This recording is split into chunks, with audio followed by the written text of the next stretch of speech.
Assalamualaikum warahmatullahi wabarakatuh. Waalaikumsalam warahmatullahi wabarakatuh. Jamaah. Yeay. Oh jamaah. Yeay. Alhamdulillah. Alhamdulillahirabbil alamin. Allahumma sholli ala sayyidina Muhammad wa ala ali sayyidina Muhammad. Alhamdulillah jamaah, kita ketemu lagi di Islam itu indah.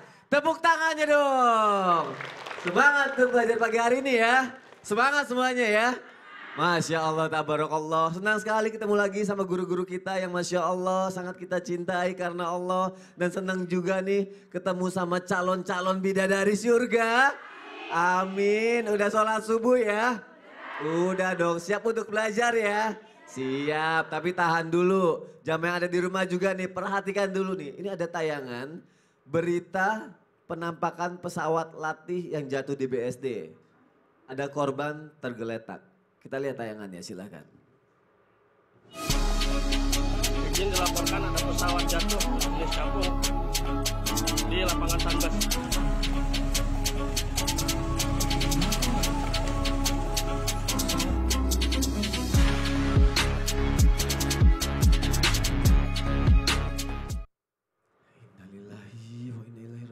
Aduh, Mas Sony, Apa? aku jadi takut karena musibah itu kan kita tidak pernah tahu kapan datangnya. Iya, aku juga takut. Gimana ya, kayaknya kita harus nanya sama Ustadz Bu. Iya. Karena kan musibah kita nggak tahu ya Ustadz datangnya kapan aja biar kita terhindar gimana. Ya Allah Ibu, perhatian banget. Nah gini buat kita semuanya. Apa? Buat semuanya, termasuk yang lagi nonton di rumah. Sini Bu, nggak usah takut, nggak gitu kok aku.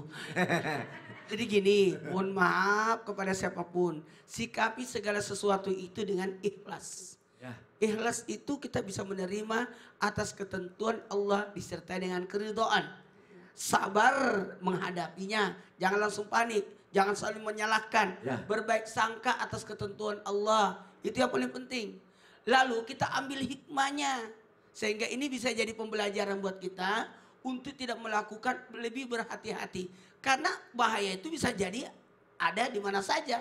Makanya itulah pentingnya doa. Ya. Doa. Makanya zikir, ingat Allah, dan paling penting lagi. Mau tahu? Apa? Mau? Mau tahu? Mau. Mau tahu? Mau. Senantiasa berbuat kebaikan. Oh. Iya. Kadang kita tidak tahu, bisa jadi musibah tiba-tiba lampu ini jatuh. Aduh, nauzubillah min zalik. Iya. Kita tidak tahu. Makanya Bisa biar kita terhindar dari musibah harus ngelakuin yang tadi Ustadz Salah bilang ya. satunya itu. Oke. Bagaimana kita bisa senantiasa ingat Allah. Makanya eling, ingat Allah, ingat Allah, ingat Allah, ingat Allah, ingat Tuhan. Ya. Ibu tadi kesini ingat Allah. Ingat Allah. Ingat. Naik apa kesini? Naik bis. Bukannya banyak kecelakaan bis itu kejadian. Aduh. Kita ya, Ah itu. kita berserah diri aja pada Allah. Apa? Berserah diri aja pada Allah. Masya Allah. Tahu nggak? Apa? Dari sekian banyak omongan saya, Ya. dia yang paling ngena. Berserah diri aja sama Allah. Langsung to the point. Sabar, ini. Ya Allah. Jangan boleh. Ya udah mulai sekarang kita berserah diri aja sama Allah ya. Tapi Ibu jangan lupa satu hal lagi. Apa itu? Kembangnya jangan lupa disiramin. Ya. Terima kasih Ustaz Maulana. Buat ibu-ibu bahagia itu senang ya pagi-pagi. Iya dong. Masya Allah. Makanya pembahasan kita juga ini harus banget kita bahas. Memang apa yang mau dibahas? Aduh pokoknya. Duduk dulu. Ini pembahasannya kali ini. Aku mau ngebahas aja udah. Udah berdiri nih bulu kodok aku nih. Kuduk. Lu kodok. Katak. Kuduk mah. Ustaz yang lagi kuduk di situ. Duduk. Duduk. Oh. Udah kita bahas aja ya. Ini pernah dengar nggak atau pernah ngeliat nggak, ini lagi viral banget nih. Ada yang kerasukan ya. Terus dia minta tolong gitu kepada keluarganya. Supaya wafatnya itu disempurnakan. Aduh. Terus pertanyaannya emang bisa ya arwah kembali terus minta disempurnakan wafatnya. Bisa nggak sih kira-kira? Kita bahas aja pagi hari ini ya. Tema kita adalah, emang iya arwah bisa penasaran? Tepuk tangan dong. Kata arwah kok gue ditepuk tanganin sih. Ada tayangan nih. Hotman Paris bertemu dengan keluarga almarhum Vina Cirebon. Kita lihat tayangannya, silakan. Kamis sore, pengacara Hotman Paris Hutapea bertemu dengan keluarga Vina. gadis asal Cirebon yang kasus pembunuhannya kembali viral setelah diangkat ke layar lebar. Pertemuan ini sempat diiringi isak tangis Ibu Vina saat menceritakan peristiwa tragis yang menimpa putrinya. Hotman Paris mengimbau pada Polda Jawa Barat untuk menyelidiki ulang kasus pembunuhan Vina dan kekasihnya. Hotman juga meminta 8 pelaku yang sudah diadili diperiksa kembali agar 3 orang pelaku lainnya yang masih buron segera ditangkap. Mungkin buat orang yang sudah melihat kasus ini bertanya-tanya juga nih. Dan mungkin pertanyaan ini hubungannya di Islam Itu Indah ini berhubungan dengan Islam, Bib. Bener nggak? Dalam Islam itu sebenarnya arwah tuh selama 40 hari tuh masih ada di sekitar rumah kita, Bib. Bisa ngeliat kita, ngeliat keluarga kita. Bener nggak kayak gitu, Bib? Halo. Ya gimana? Mohon penjelasannya Habib Usman, silakan. Ya akhir afwan Mas Soni, Ustadz Maulana, Ustadz Syam.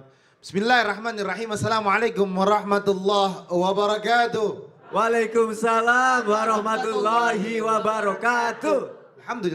Alhamdulillahi rabbil alamin. Wassalatu wassalamu ala sayyidina wa habibina wa syafi'ina wa maulana Muhammadin sallallahu alaihi wasallam wa sahbihi wa azwajihi wa dhurriyyatihi wa ahli baiti ansari wa sallam ba'du.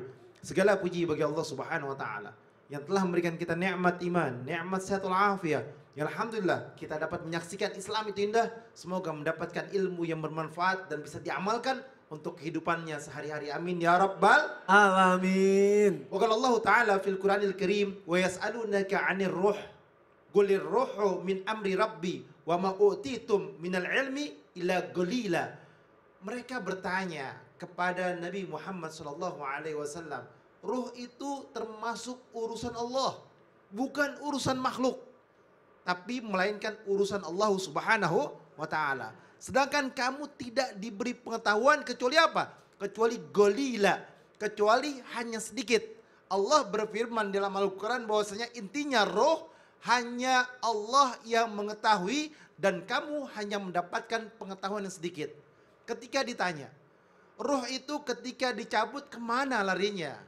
Mereka yang beriman, yang bertakwa kepada Allah Subhanahu wa taala berada di dalam Iliyin. Mereka yang durhaka berada dalam Sijjin. Di mana Iliyin? Iliyin adalah lapis ketujuh langitnya Allah Subhanahu wa taala. Di mana Sijjin? Sijjin adalah lapis ketujuh perut buminya Allah Subhanahu wa taala. Yang beriman, yang bertakwa kepada Allah, yang mengikuti aturan Allah di langit ketujuh. Mereka yang durhaka membangkang berada di dalam Sijjin, yakni lapis ketujuh dunia. Jadi kalau ditanya yang gentayangan, yang ini, yang itu syaitan semuanya.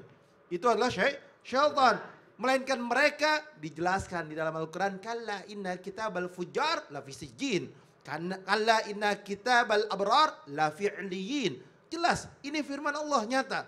Jadi jangan berandai-andai, jangan cerita yang aneh-aneh, jangan cerita yang gaib-gaib. Kenapa? Yang gaib adalah milik Allah. Dan tentunya kita sebagai hamba Allah beriman dan bertakwa kepada Allah. Ruh mereka ketika dicabut oleh Allah Subhanahu wa taala memiliki tempat khusus. Yakni mereka mempunyai kesibukannya masing-masing. Ketika di dalam kubur ditanya man robuka, nggak ada tuh keliling-liling jalan-jalan mau ngapain. Jadi nggak ada 40 hari itu? Nggak ada ya? Nggak ada. Oh. Hadisnya mana? Mana dalilnya? Mana ayat Al-Quran? Aku nggak tahu. Mana kitabnya? Ini pertanyaan, bukan saya, bukan saya. Ini cuma, aduh nyampein pertanyaan doang, Bib. Tepuk tangan dong buat Habib Usman dong. Berarti nggak ada ya, tidak ada yang perlu ditakutkan. Tapi masih ada loh yang percaya gini loh, orang yang wafat nih, tapi wafatnya itu nggak wajar. Akhirnya dia penasaran, bener nggak nih? Dia wafatnya nggak wajar. Dia penasaran, terus katanya penasaran itu karena ada pesan yang belum disampaikan kepada keluarga. Ada yang belum diselesaikan. Iya. Semua orang gitu kali. Ya, iya sih. Kalau mati pengen hidup lagi. Ya, iya, nah terus itu gimana? Kita jawab ya. Silakan Ustaz. Tapi guruku Ustaz Maulana Habib Utsman, Mas Soni serta guru-guru kami dimuliakan Allah Subhanahu wa taala. Al-Qur'an surah An-Naml ayat 80. A'udzu billahi minasy syaithanir rajim. إنك لا تسمع الموتى ولا تسمع الصم الدعاء ولا تسمع الصم الدعاء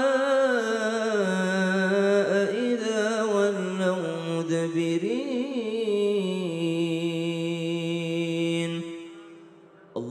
yurhamna bil Quran. Ada orang mati sebelum mati. Yang mana itu mati sebelum mati? Yang disebutkan oleh ayat ini. Sesungguhnya dia telah mati. Apanya? Hatinya mati. Diberikan peringatan tentang kematian. Tidak masuk ke dalam hatinya. Dia dengar, dia tahu, dia pernah ikut nguburin orang. Tapi dia tidak yakin akan kematian itu datang pada dirinya. Atau dia lalai akan kematian tersebut. Sehingga kalau ditanyakan, ada orang yang meninggalnya tidak wajar. Ada nggak orang meninggal tidak wajar, Bu? Ini bahasa kita aja. Bagi Allah Subhanahu wa taala semua sudah ditakdirkan oleh Allah. Bagi malakul maut semua dicabut nyawanya oleh malakul maut. Baik itu meninggalnya di tempat tidur ataupun dalam perjalanan ataupun di tempat ibadah atau di pesawat atau dimanapun itu, semua sudah ditugaskan kepada malakul maut untuk mencabut nyawanya. Maka bagi Allah, bagi para malaikat tidak ada yang namanya kematian tidak wajar. Tapi bahasa kita manusia, kadang-kala kita bilang, ih baru aja kemarin sehat-sehat kok, ih baru aja tadi bahagia kok kelihatannya, tadi ini seperti ini, subhanallah. Maka muncullah daripada tatayur, muncullah daripada kepercayaan-kepercayaan. Kalau lewat sini baca ini, kalau lewat sini hati-hati, permisi-permisi, tabe-tabe. Kenapa? Di situ dulu ada kecelakaan, penasaran arwahnya, subhanallah. Maka dikatakan walahamah. Kata Nabi SAW, tidak ada yang namanya arwah daripada penasaran. Kenapa? Karena kepercayaan arwah penasaran bukan hanya terjadi di 2024. Tapi sejak zaman jahiliyah, zaman sebelum datangnya baginda Nabi SAW, beserta ada Nabi SAW samping mereka, masih banyak orang-orang jahiliyah pada saat itu yang mempercayai tentang moyang mereka yang masih ada di sekitar mereka. Subhanallah. Lalu bagaimana dengan ada orang dapat bisikan-bisikan daripada arwah penasaran tersebut? Yang pertama, bisa jadi Allah Subhanahu wa taala mengilhamkan, misalnya melalui mimpi, orang tuanya mimpikan anaknya, ternyata anaknya tidak sempurna kuburannya, atau misalnya ada hutangnya anaknya, atau misalnya apa? Ini dari Allah Subhanahu wa taala, bisa jadi seperti itu. Tapi jangan tiba-tiba percaya orang yang mengaku-ngaku, saya mimpi lihat bapakmu tadi malam. Kata bapakmu, tanahmu yang 100 meter itu buat saya aja. Ini subhanallah. Namanya orang mimpi bisa ngarang kemana-mana. Jangankan mimpi ketemu orang penasaran, orang mimpi ketemu Nabi ada yang ngarang-ngarang. Ngarang-ngarang pernah ketemu Nabi dalam mimpi, ngarang-ngarang, subhanallah. Maka arwah penasaran bukan untuk ditakuti, bukan untuk dipercayai bahwa ini adalah arwah, tapi ini adalah gangguan daripada jin, gangguan daripada syaitan, atau mungkin gangguan daripada manusia yang hendak menipu. Wallahu ta'ala alam. Ada yang mau aku tanyain sih mengenai orang yang bisa kemasukan terus mengungkap fakta itu, tapi nanti aja deh ya. Masih ada lagi. Abis ini aja aku, Mbak. Subhanallah, baik. Aku tadi penasaran, ibu sebelah kiri Ustadz Syed tuh bengong-bengong mulu, lihat deh. Kenapa? Gak tahu tuh, lihat tuh. Yang mana sih? Ini nih. Yang mana? Yang mana? Yang mana? Assalamualaikum. Bengong aja, Bu. Lagi dengerin tausiah bengong. Ini bukan arwah penasaran. Apa? Ini jamaah yang penasaran. Iya. Baik-baik ketempelan nih. Kenapa? Ngapain bengong-bengong? Mas Sony ngomongin orang ketempelan, itu teh kemasukan jin korin bukan sih? Lah, Takut. jangan takut. Jangan-jangan jin dan Jun. Film dong. Jin korin beneran. Jin korin Ibu mau tahu? mau atau mau? Apa? Apa? Mau tahu? Mau tahu. Sini. Sini. Mana? Mana jinnya? Mana? Ini. Kita akan bahas setelah yang satu ini. Jamaah. Oh. Alhamdulillah. Alhamdulillah. Jinnya di situ tadi ngeliatin ke situ.